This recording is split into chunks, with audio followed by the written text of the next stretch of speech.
All right. Well, welcome to the episode one of the currently unnamed podcast, but will eventually have a name in the near future. My name is Sneb, and this is. Do you want to just be called like Bacon or Bacon Boy, or like how? What's your? What do most people Most say? most people say common bacon. Yeah, Okay, Bacon it bacon. is. Awesome. Well, I'm thrilled that you're here and that you're willing to talk to me today. I feel like we have a pretty important topic at hand. Something that I've seen a lot of people discussing on Twitter.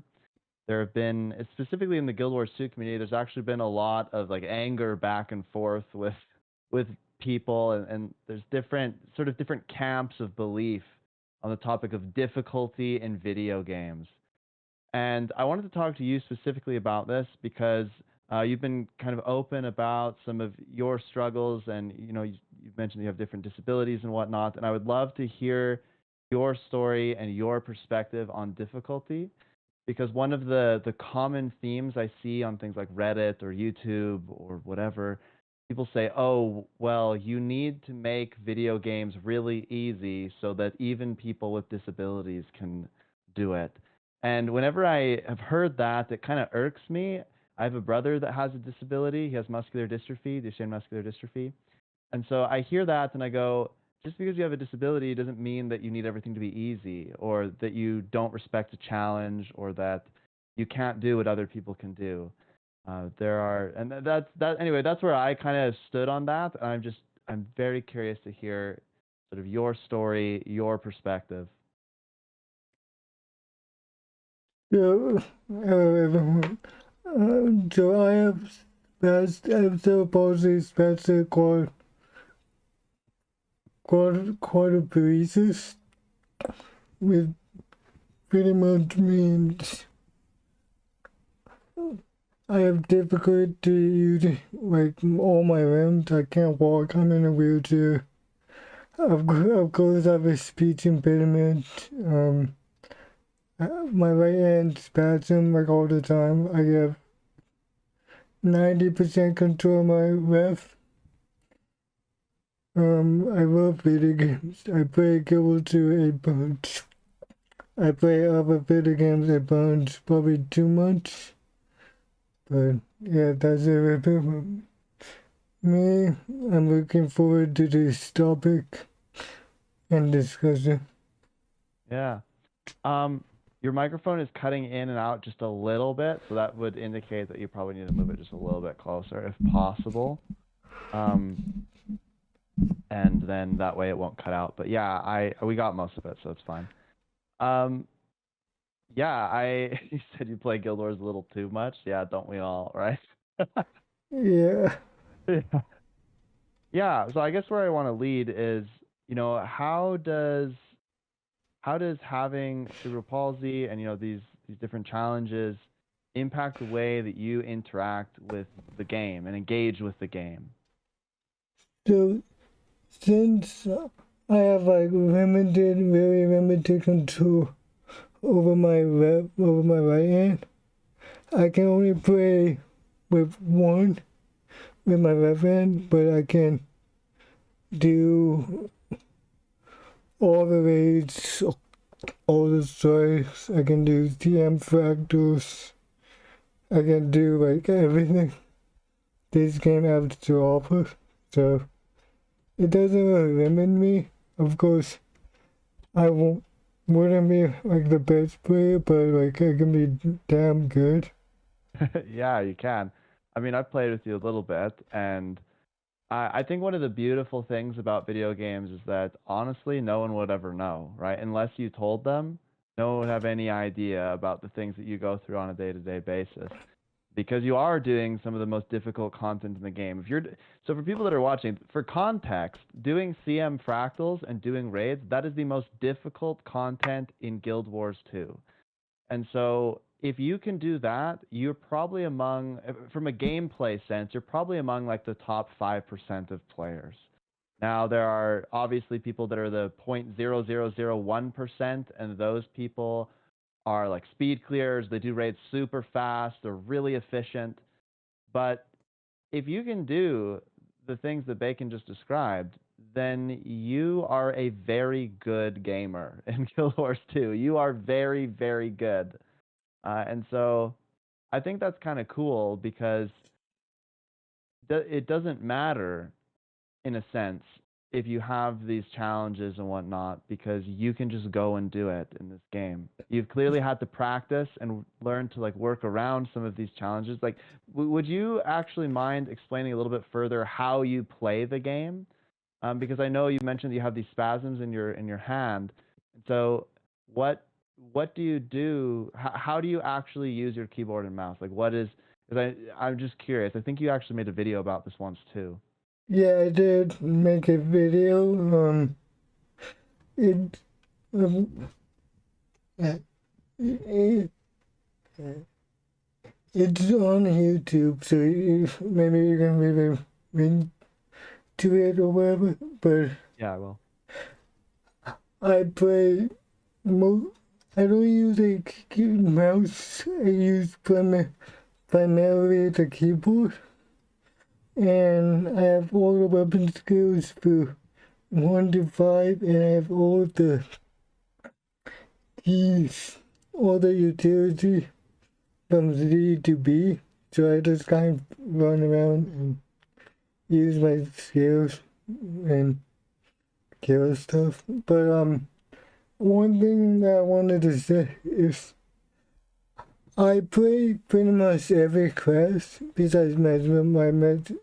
I'm getting my Mesmer up right now, but I play Hollow, I play BS, Druid, Weaver Ellie for PvP Wolfers War. Dragon the Firebrand, Hero Firebrand, Conde Firebrand. What else? Iraq Rev, Conde Iraq, Conde Rev, Conde Horror. What else do I play? Oh, Basically all of it. You play all the things. yeah, Power Daredevil. Um, yeah, I play seriously every role I pretty much have. I'm looking forward to making a Mesmer and figuring that out. Yeah, Chrono's really hard. I would. You'll probably be better at Chrono than I am. I'm not very good. I'm most curious. When you see people online say things like what I suggested earlier, when they say things like, "Hey, I like they have to make this content really, really easy so that people such as people with disabilities have the ability to beat it." What do you think about when people say that? So my fear is the my fear is their art is their art is in the right place, but to me it sounds ableist because you pretty much say because you disabled you you uh, because you're disabled you can't be good at video. So to me that's a little bit ableistic, but the art is in the right place, so it's kind of weird. Yeah, it's kind of how I feel too. I mean, I described it when I hear that, it kind of bothers me because you're right. In some ways, maybe it's a little bit ableist. They're saying, "Hey, you can't do this if you have a disability." And I think you and I spoke once, and you said, "Hey, like I've got these challenges. I'm wondering if I could do raids." And I said, "Hey, I'm not gonna tell you what you can do because you know your personal challenges better than I do. So I'm not gonna tell you what you can and can't do. We'll just go and see." Um, but at the same time, I do think people. And I don't think it then comes from a place of like anger or like bitter. I think that they're legitimately trying to say, "Hey, like we want to include these people," but at the same time, they don't understand that the way in which they say that or how they say that really impacts the connotation. So yeah, And then I was top DPS in your raid. Yeah, there you go. Boom. Throw down. Sneb exposed. It's true though. There's so many times in which I know for me, like my brother, people would be like, "Oh, like they, you go to the mall or something, and rather than talking to my brother, they talk to my mom, or they talk to me, or they talk to somebody else." And I've always found that to be just a little odd, right? Yeah. And so, yeah, go ahead. Yeah, yeah, that happens to me sometimes. But like, so, wait, let me try to come up. So like, to me, so we can get to this a little bit later, but to me, like, I don't want game developers to be pigeonholed and making all easy games because that will ruin the creativity that games have and what make games so special. And like to me, there's like probably over like 100,000 games that come out every year. So, so depending on the vision of the game developer and the demographics that they want to please, will determine how how will determine how easy the game should be. And that's why this,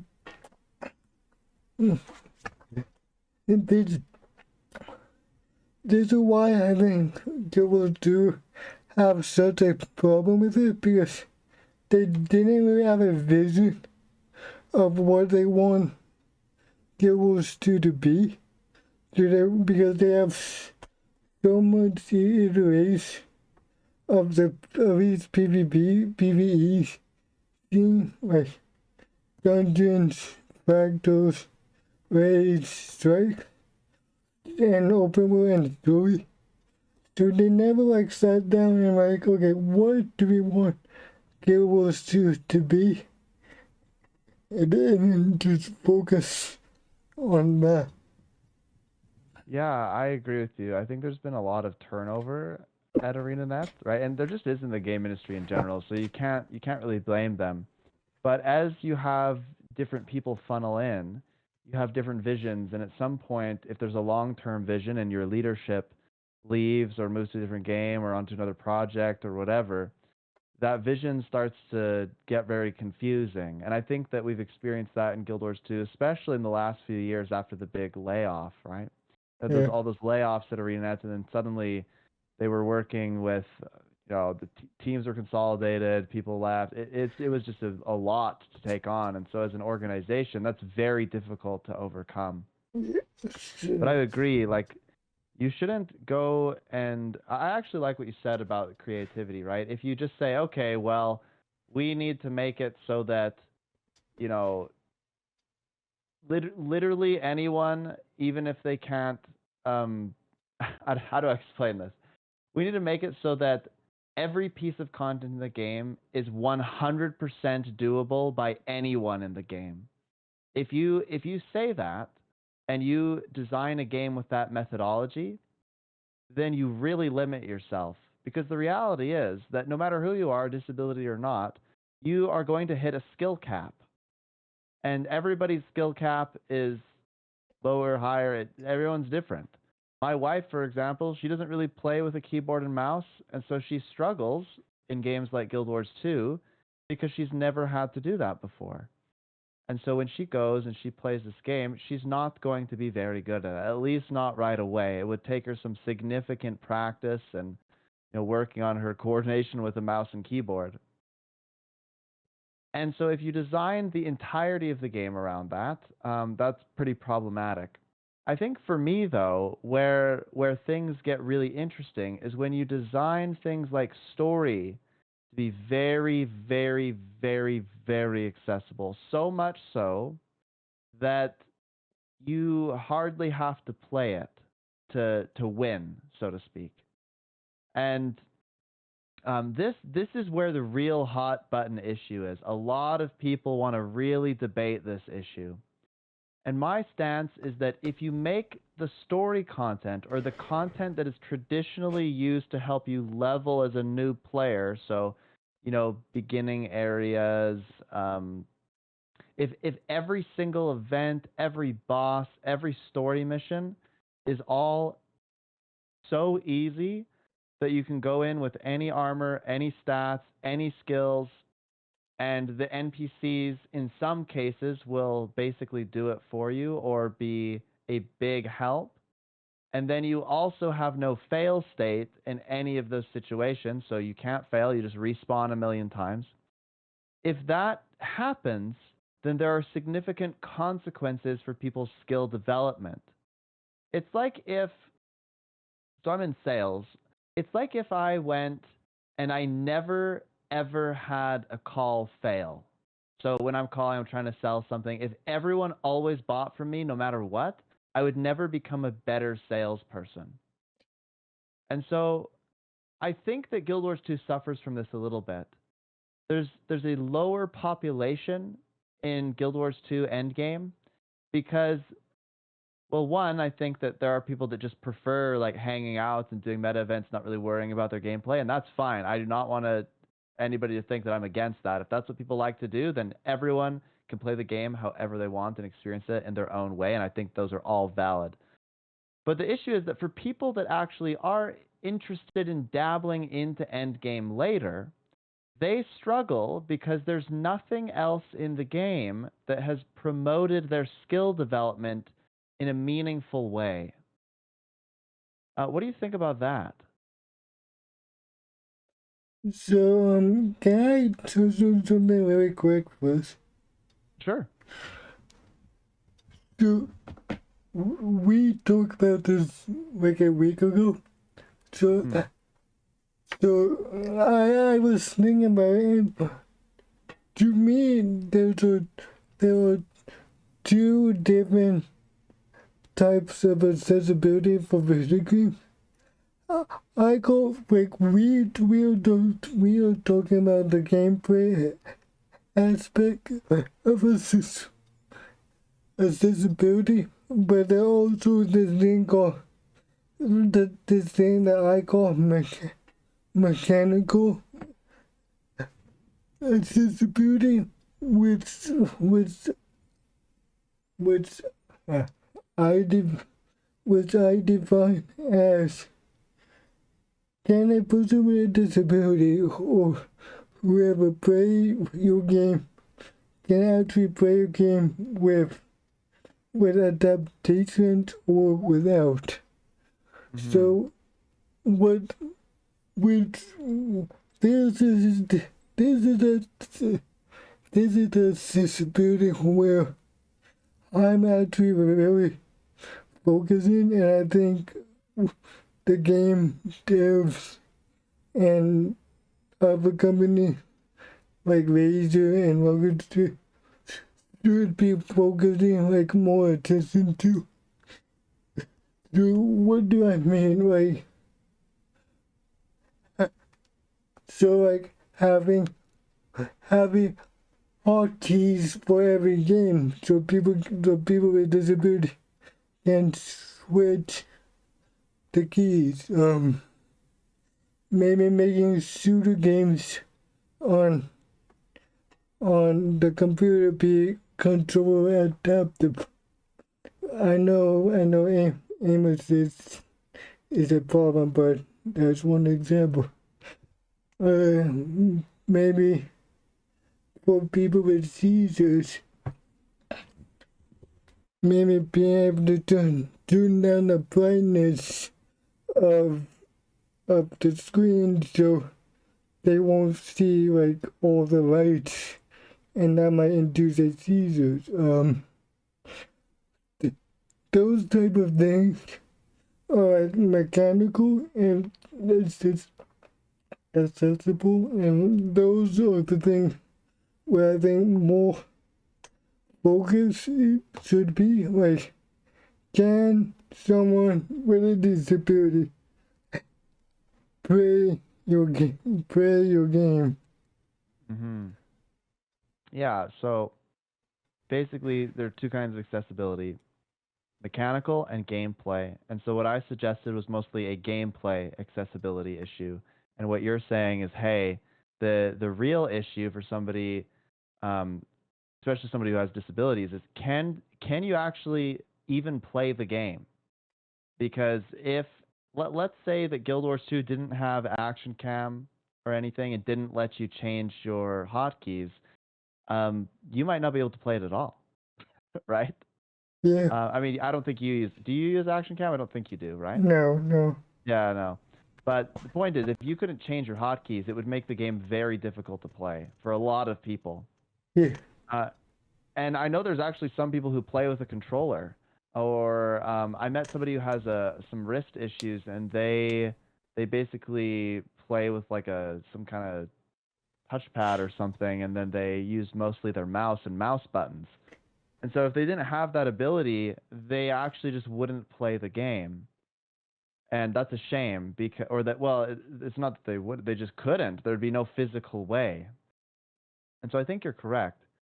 But if we're looking at both mechanical and gameplay accessibility, I think that people conflate those two ideas then, right? So they'll go and say, "Oh, you need to make this accessible so that even people with disabilities can play it." And that's literally what I Yeah. see people say. But what they should be saying is we need to make it so that the features, the UI, the mechanics of the game are possible for people with various disabilities and whatnot to play or to gain access to. We need them to be alterable so that people with disabilities can seize that and play the game in the means that they know how or that they can. Yeah. I think I've seen videos of a gamer who basically like plays with their chin or like their face. Have you seen that? No. But but exactly. Because I guarantee if we make every game mechanically accessible, then there would be really good players. There might be medium players, and there would be unskilled players, just like a regular population. So like, yeah, I don't, and that is okay. We don't need everyone to be like great at a game. Yeah, I don't know why it is that the term participation trophy is thrown around quite a lot. And um I don't know. I'm not a big fan of participation trophies. That doesn't mean that they're inherently bad or that they're not a good thing or whatever. But to me, the issue is that if you give everyone the same trophy, right? Like there's a difference between somebody getting a gold medal and then somebody getting a medal for coming out and competing. I think that's kind of like, to me, that's okay. That's good. It's recognizing that people put in an effort. And the way that you can sort of demonstrate that this is a thing in games is Guild Wars 2, when you go and you do an event or some kind of quest or whatever, when you go and do this, everyone gets the same reward, no matter how much you contributed or didn't contribute. And so what happens when that occurs is people start to get a little docile. They don't care so much about really trying because there's no reason to. There's no reason to improve your skill at the game. There's no reason to put in a big effort because, well, the person that does 35k DPS is going to get the exact same rewards as somebody who does 2k DPS. And I know right now that people in the comments are going to be like, oh, well, DPS isn't the only thing that matters. And I'm just using that as an example, right? Somebody who does 100,000 healing is going to get the same reward as somebody who did 200. And the problem with that is that it encourages people to be unengaged from the game. And to me, the root of this problem is conflating accessibility. People think that that by making it so that everyone gets a participation trophy, that's becoming accessible. And I don't know if I like that too much, because I think it suggests that people can't improve, or that people can't um, make strides to improve. I don't know. What do you think? So this is my take. Um, Now, should there be games like a participation trophy out there? Yes. Should GW2 be like that? That's up for debate. That's up to ArenaNet to decide. So if ArenaNet make all the games like a participation trophy, then that's the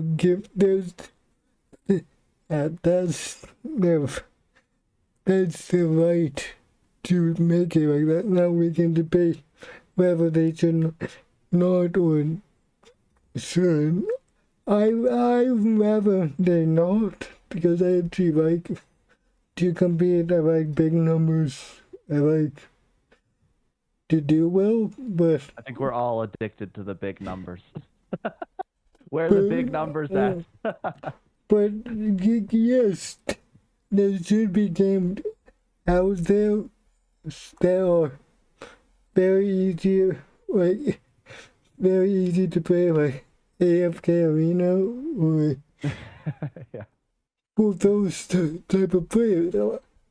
I don't want to like aim and like every game should be like Dark Souls or whatever, but like there need to be both.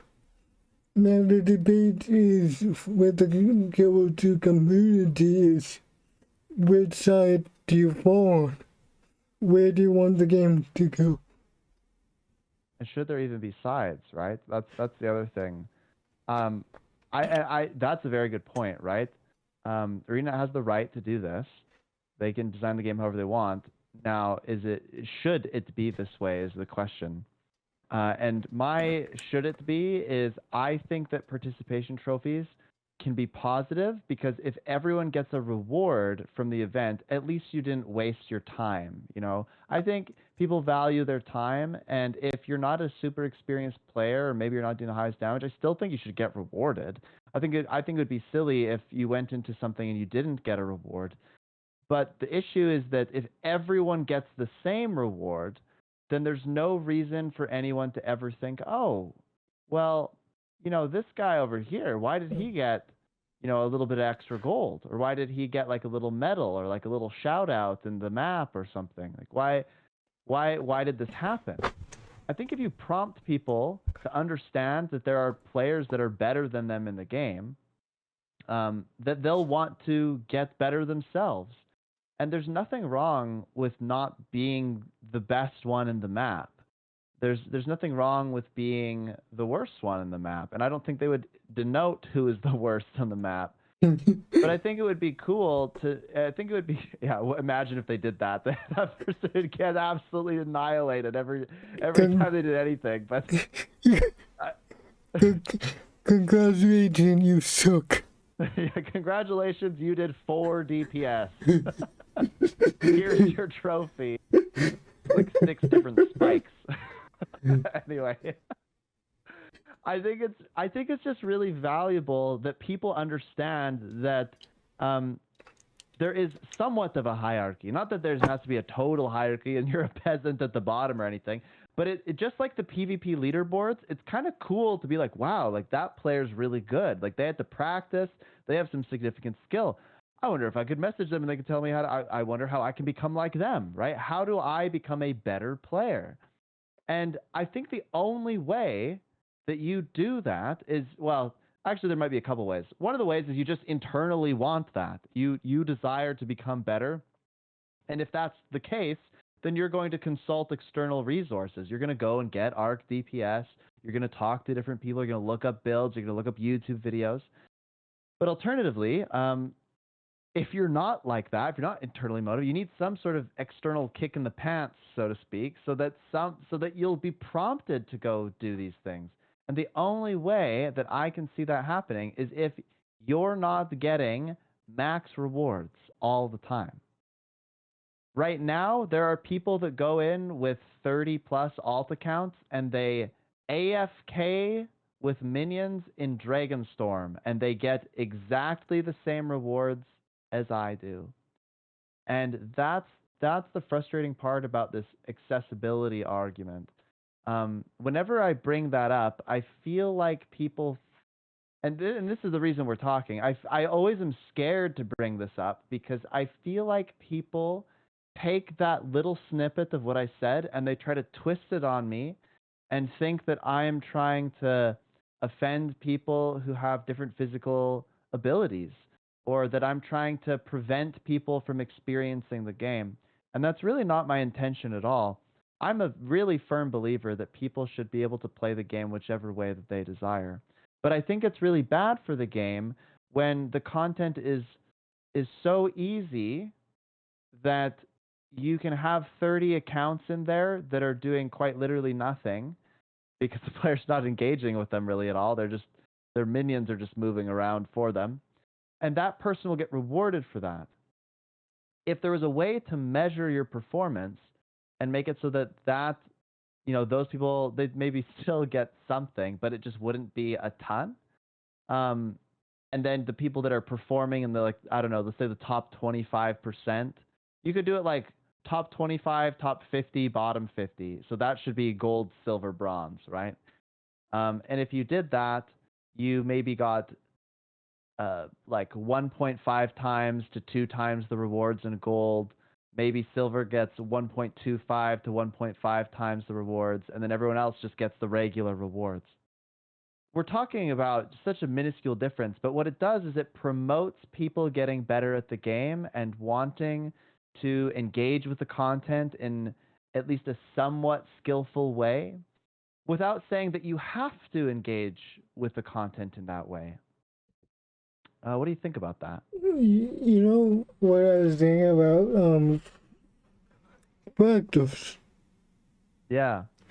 Because what you pretty much doing is what is how fractals work now.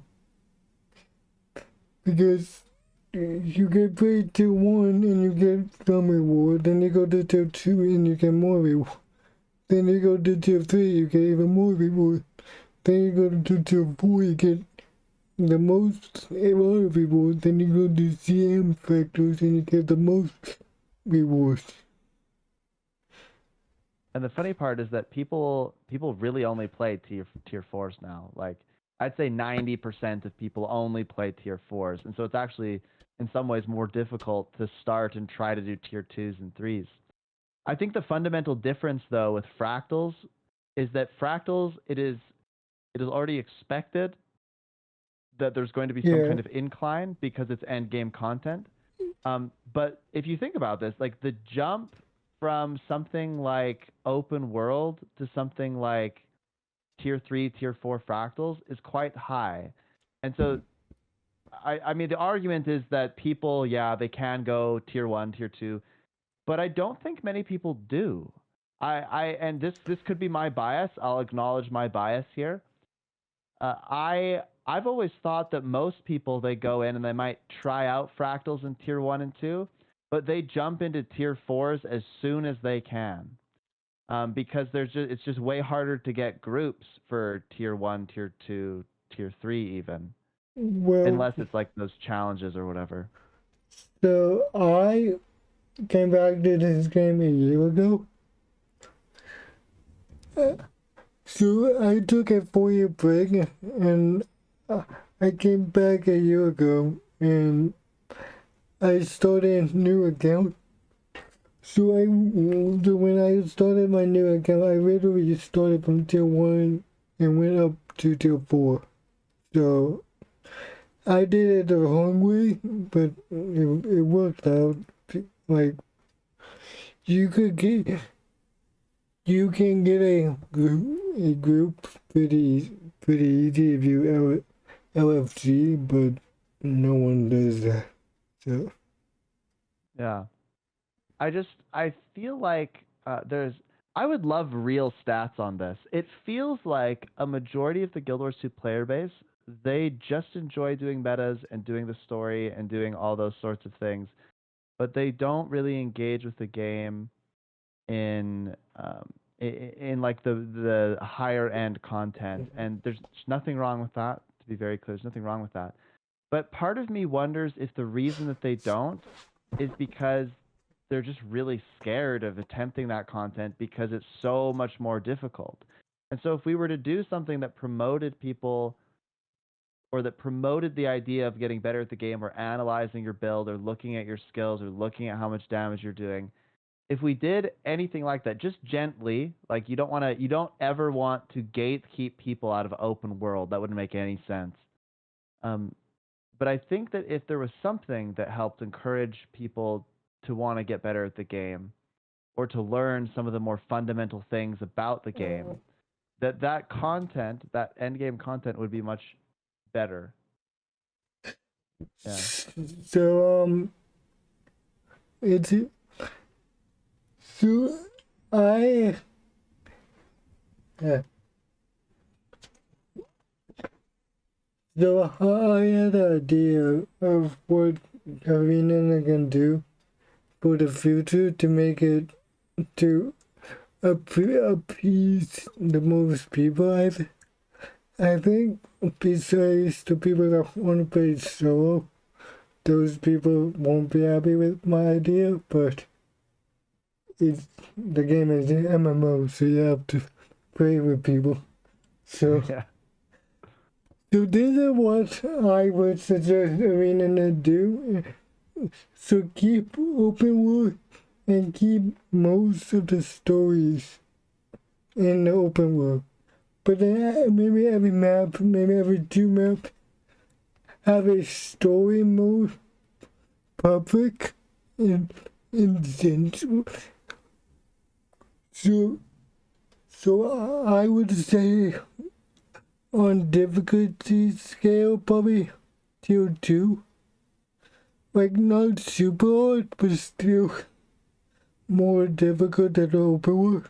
And it would be a 5-man instant story mode. Then from that story mode, make a strike out of it. 10-man. Make it a little bit more hard.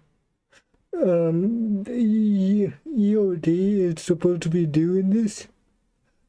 And then what I would like to see is at the end of the story, at the end of the Living World expansion, make a 10-man raid story. The story mode would be easier, maybe like a tier 4 comparison, but then have a raid with it that is more challenging, and then you can put a DM with that to make it more challenging, and then it will kind of scale up to the final like boss fight. So it's almost like applying difficulty levels without actually applying difficulty levels. You just put the content in different forms so that there's some familiarity with the boss perhaps, but in different ways that you engage with it, whether it's, you have 10-man content or you're going in to a public strike mission or whatever. If you engage it in different ways, it will just naturally become easier or harder, I suppose. Yeah, Yeah, I mean that's what they've talked about doing in End of Dragons. I'm curious to see how it goes, frankly. I my biggest fear is that they aren't that they're going right. So right now the ceiling is quite high, and so as a result, the skill ceiling that is. As a result, I think that there are a lot of people that don't engage with raids or don't engage with even fractals or anything, and those people they they don't want more content that they won't play, and I would say they are the majority, and Yeah. so I think that the reason we haven't heard about raids yet is because we just aren't getting any, and you can't blame them because why would you put raids in if no one's going to play them, right? So If your this if your target demographic won't play. so this is where I think guilds should be like a higher focus for guilds to guilds would maybe help people play raid strikes factors because then it would be like a guild like system and they can play with people they like and then they will know they won't get toxicity. But like how do you make like a guild like for that, you know? I don't know. Yeah, I mean I have a good example of ways in which they might be able to help promote those sorts of community resources. A good example is like Raid Academy, right? So everyone this is how the cycle goes. Somebody's like, I want to learn how to raid. They go to the LFG, they see only people selling raids. They Yeah. go, huh, how do I join a group? Then they finally find a group that's like looking for somebody. They join, but they don't have any kill proof. They don't have anything to prove that they've done the boss before, practiced the mechanics or whatever. So they get kicked. So now they've gone, okay, I can't find a group, and when I do find a group, the group won't let me play. So they are toxic, right? So so then they go and they think, okay, well, I'm just gonna ask around. So people they'll ask in map chat and be like, is anybody gonna train me? And then people just say, well, go to Raid Academy. And Raid Academy, of course, is a Discord server wherein people can access training. There's trainers there, different groups and whatnot, and they're quite good. But the issue is that it's not something that's actually supported in any way by ArenaNet or by Guild Wars 2. At least not that I know of. Maybe it is, and I just don't know. But it's not like they are, ArenaNet partners or anything like that. I also don't think there's. I could be wrong about this too. I don't think that there's an official Guild Wars 2 Discord server ran by the developers. Like, imagine if instead of the LFG, the Arena invested their marketing and their sort of PR people into creating a Discord wherein the devs can mod it and they can control the content there. Um, but imagine if they had that, a public community Discord that you could divide NAEU and you could go and get groups there. Imagine if they had something that was supported by the game. Because currently, Raid Academy, Crossroads Inn, all of those things are not supported by the game. And so you will only find them if you go looking for them. And that's a big deal because the people that, want to get into this endgame content, they are trying. And I mean, I train people all the time. They want to get into the content, but they don't know where to go. And when these things aren't officially supported, it doesn't hold the same weight, I guess. So like I said a year ago, I was a newest player. Like I played a lot 4 years ago, but then when I came back, I worked for a guild. I got into a guild. They did raid training.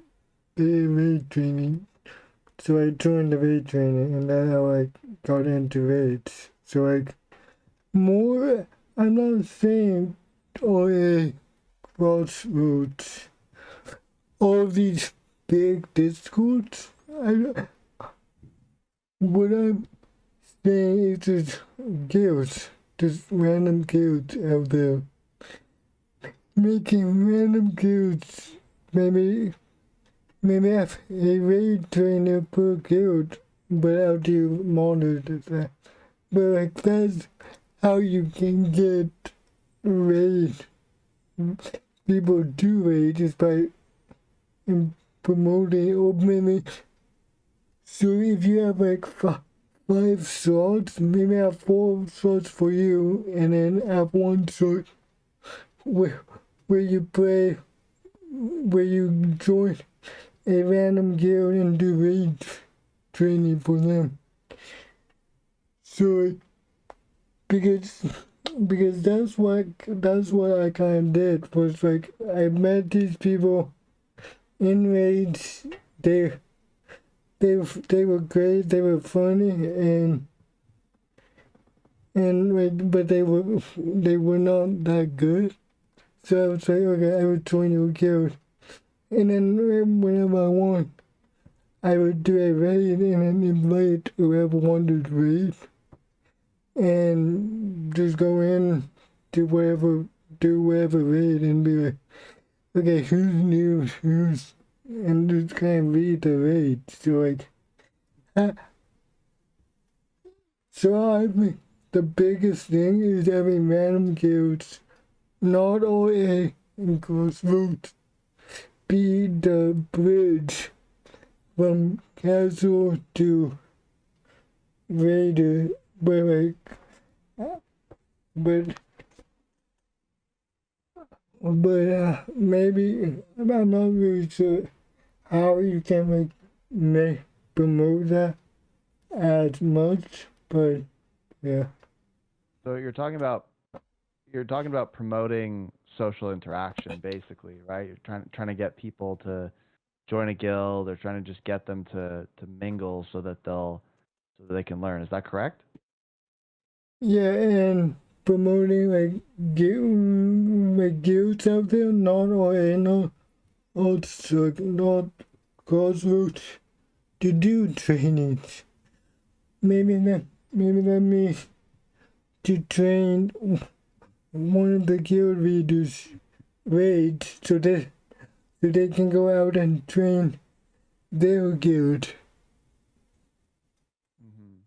Yeah, I've actually seen there's some guilds out there where they have basically like generous donators that will pay trainers to take a group of 9 through a bunch of content, and like help create statics basically. But currently, as it stands, there's really no. Oh, looks like we're gonna have a visitor. Oh, hi. You can't probably, yeah, you can't see her. Daughter's just hanging out. One second. Hello. Podcast.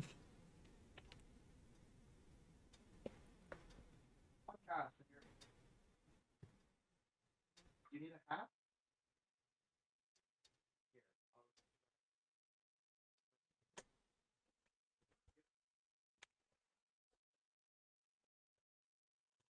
There. Sorry.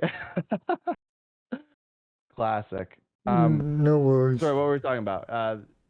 Yeah, there's different guilds and things that like,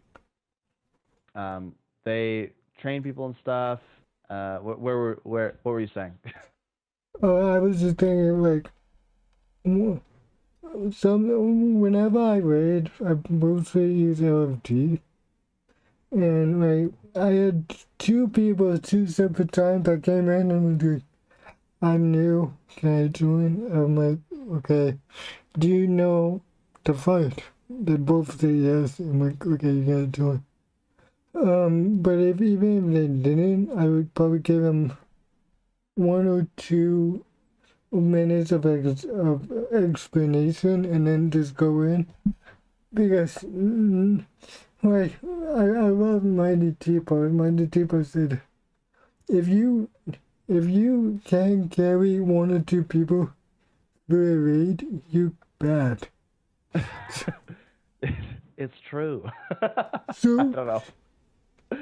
so that's kind of like my philosophy. If you see me in the LG and like you knew, but we have like 9 or 8 experience, I won't care. Like you can join and we run. So also people need that philosophy. Just if, like give explanation, maybe 1 minute explanation, like here on the main point, and then just go for random LFGs. Yeah, I think a lot of the times, I've become fairly well known now for training players on NA, And every teacher has a different methodology, but I would say that mine is I like to take 3 to 5 experienced players, a couple semi-experienced players, and then three or so new players and put them all together. And the reason I do this is because for the experienced players, you're gonna have to really, really pull your weight and then some if you want to succeed. For the semi-experienced players, it's gonna push them too because they're gonna be out of their comfort zone, and it's not gonna be just easy goings with 7 experienced players, right? And then for the trainees, they still have to push a little bit and carry their weight. Otherwise, the experienced players have to have to really push it, right? And I like this because then everybody learns, and it's fun, and it feels good when you get the kill.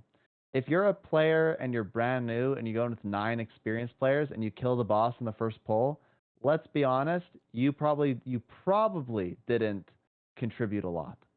Probably. If it's your first time, if you hadn't practiced your build much, if you didn't really know the encounter, you probably weren't doing a lot. But you probably wouldn't even know if you didn't have arc and whatever up. Yeah, but like for for a random LFG, that would be fine. For a training like you do, then yeah. But I'm talking about a random Oh yeah. a random LFG that you don't plan to train anyone. If you bring like 1 or 2 people along, 9 people should be able to carry. Yep. I don't even think it matters if it's a training or the LFG. If you go into an LFG as an experienced player, you basically just have to expect that you're going to get a big assortment of experience levels and be okay with that. And that, this is where the whole KP argument comes in and all that stuff. I don't think we need to go into that, but like the point is, if you go into the LFG, you basically have to know that you're always going to encounter players that are fairly new, and how you deal with that situation is really important. Like, are you going to are you going to like freak out if somebody's not very experienced or they're not doing a lot of damage, or are you just going to suck it up and go and help them, right? And I think, like you said, giving people a little short explanation of what to do is pretty important. And it's something that I've started doing more, and I always notice when I forget now because there will be like something wrong that somebody does, and I'm like, why did you do that? Oh, I didn't know, right? So whenever I go in LFGs, I always offer to help. But So I have 2 things to say about this.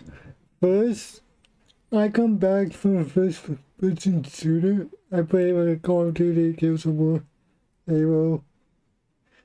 So like, whenever you play those games, you know people are bad. So it's pretty much 1 against 11. So that's why whenever I go to LG, I don't take it that seriously. I figure everyone suck, and I'm gonna have to do my best to carry this group. The second thing is I joined one of my friends' groups like 2 months ago, and they were trying to do VG, and they had 7 people. They all guild members, so it was cool. They wiped like a lot, but they were having fun. It was all good. But when I joined, this guy had 2300 toughness, and wasn't supposed to be the tank. oh, Yeah. uh-oh. So it, it was kind of interesting. I told my friend like, hey, I have 30 minutes to try this, and I'm gonna go off and do PvP or whatever. But it was fun. I gave them tips to him to help him, but it was like, but I was just running around having fun. So like it just depends on the group. like a lot of people say, if you want to make a group, LFG, like make your own group. I joined this group that said, hey, I want to do Kosovo and I'm in the attack. So I joined, I set it up for them, and we killed Kosovo. But like, just just like understanding the group that you're in, and like you said, every time you go into LG, no, it's gonna be a wide arrangement, and go in to every LFG planning that you're gonna have to carry, and then you will never get mad at anyone. Yeah. Oh, except yourself. You can get mad at yourself. Yeah. Actually, it's amazing what can happen if you start putting the blame on yourself more than others. Um, I know that as a trainer, I'll be like, you just killed the group.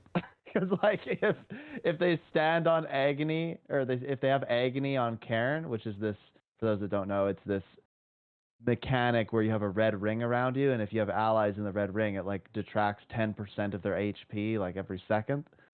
So if I'm like agony off group, and then it slowly builds like, please get off the group, and then if everybody dies, I'm like, you're the reason that we all died because you wouldn't move, right?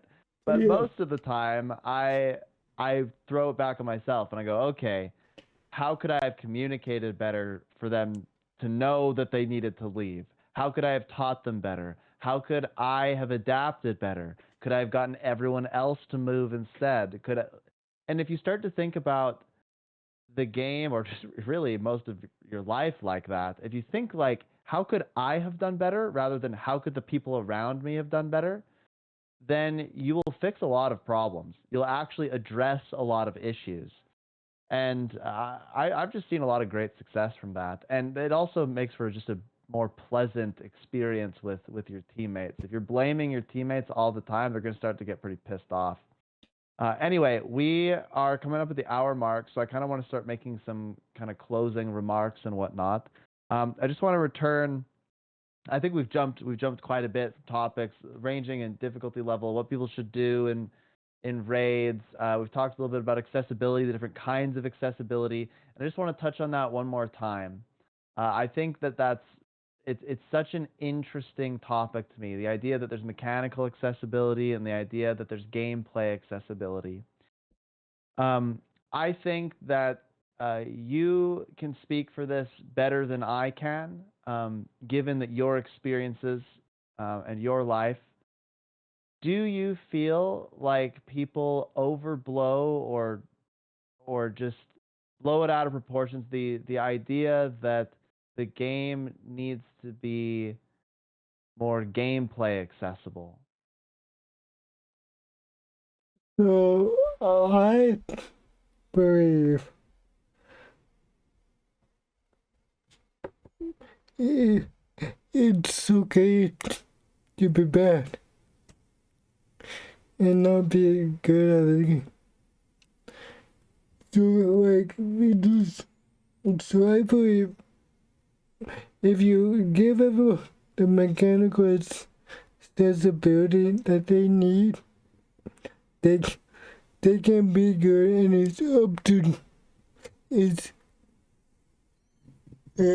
it's up to them to decide if they want to be good or not. Because I believe everyone can be good. Because like so this becomes so it's kind of hard for me because like so I play with one hand and like I play with every game mode. So I'm kind of like, okay, if I could do this, then like anyone should be able to do at least my skill level, maybe even more. But like the different skill level, the people have jobs, people are busy with life, so it doesn't. So it's people are busy with life, so like so it's really determined. So this is what I say. This is what I say. GW2 to give you the tools to play the game, but it's up to you to decide on what skill level you want to play at. Yeah, and you know what you said that really resonates with me? It's okay to not be good at the game. And I actually think, and this is maybe a big assumption. I'm going to really throw this out there, but I actually think that the more skilled players probably don't care that much if people are bad at the game, so long as it doesn't really affect them, or people lie about their experience level and get into raid groups or whatever. I think people are, and I just think generally people are okay. Like nobody's gonna be mad at you. Nobody looks down at you for being bad at a game, unless they're a real jerk, I guess. I think it's actually ourselves and our ego that really affects how we, enjoy the game. And perhaps that's why a lot of games nowadays are moving towards more gameplay accessibility, making the game slightly easier for people to get into and whatnot, Yeah. except for games like Dark Souls. I think this happens because of ego. I think people aren't okay with being bad at the game. And so you saying it's okay to be bad at the game. It absolutely is. It's okay. Look, I'm very bad at PvP, right? I've played like 6,000 matches of PvP. I'm still not very good. And I've just had to accept that I enjoy playing the game even if I'm not the best player. And it's okay to enjoy something and not be the best. It's okay to go and fail a little bit until you succeed. It's okay to fail. It's okay to fall on your face and make mistakes. That's what life's about. It's okay. It's okay. It's okay. My favorite line is you. My favorite line around this is you have to suck to not suck. You have to suck to what? Do not suck. You have to suck to not suck. Yeah, there you go. Exactly. You have to be bad at the game in order to get better at the game. Yeah. But that's where a lot of this conversation has been revolving around though. It's like in the game though, you're never bad if you think about it, because you always complete the story missions. Like you can't really fail them. You can die and then you just respawn until you win. And so there's really no instance where the game says, "Hey, you might not be very good at the game right now." I mean, I like to compare it to Pokemon a lot. If you fail at a Pokemon, like if all your Pokemon die, you have to go back to the Pokemon Center, right? And you have to pay like a little bit of money and stuff. What do you have to do in Guild Wars 2? There's not really a punishment in any way. And I'm not saying that there necessarily needs to be, I guess, but it just it's hard to learn from failure when there aren't very many times where you fail. I think there are a few meta events that can fail, but usually they only fail if you got into a late map and everybody's AFK. Yeah. So it's just a good question. I'm curious what the YouTube commenters and whatnot will think. I really appreciate you coming on and talking to me. I think these are interesting conversations to have, and I think that your insight here is very valuable. And I just am very grateful that you were willing to put yourself out there and come and talk to me. So thank you. Yeah, of course. Thank you for having me. Yeah. Anyways, that's it. Go check the links in the description so you can go see Bacon's YouTube channel and whatnot. Also, my links are down there. I stream on Twitch. Yada yada yada. I stream too. Yeah, I'll put the Twitch in there too. Don't Yeah. worry. All the links down in the description. All of Comment, let us them. know what you think. Yeah, I was just gonna put infinite links in the description. Just let me know what you think about this. It's a big topic.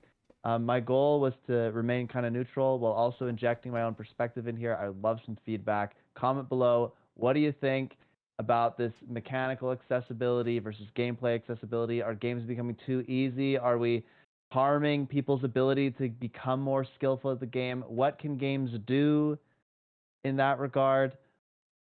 I'd love to hear your feedback. Also, at me on Twitter. Anyways, thanks so much. This was the Unnamed Podcast, episode 1. It will probably have a name by the next time.